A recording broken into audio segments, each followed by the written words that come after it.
আপনি কোরআন এবং সুন্নাহ প্রত্যেকটা মৌলিক বিষয়, নামাজ, রোজা, হজ, যাকাত, আপনার ইসলামিক বিধিবিধানগুলা, ফরজ, ওয়াজিব, সুন্নাত, মুস্তাহাব আপনি মেনে চলেন, বুঝে হোক বা না বুঝে হোক আপনি মেনে চলেন।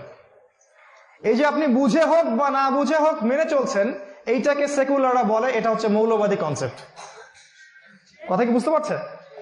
কারণ আপনি বিজ্ঞান, যুক্তি, দর্শন দিয়ে এগুলো যাচাই করতে যাচ্ছেন না।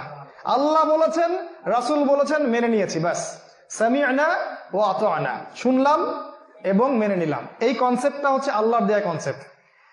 এইটা যখন আপনি বাস্তবে আমল করতে যাবেন, তখন কাফের, ফাসেক, জালেম, মুশরিক, মুনাফিক এবং মুরতাদ, ইসলামের শত্রু যারা আছে সবাই বলবে এই কনসেপ্টটা হচ্ছে মৌলবাদী কনসেপ্ট।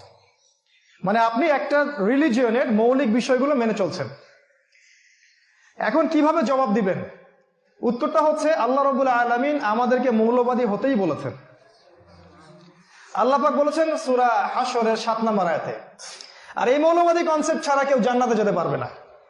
এই মৌলবাদী কনসেপ্ট ছাড়া কেউ জান্নাতে যেতে পারবে না, সোজা কথা। এই জন্য আমরা একজন মৌলবাদী মুসলিম হিসেবে গর্বিত। আমরা মৌলবাদী হয়েই জান্নাতে প্রবেশ করতে চাই।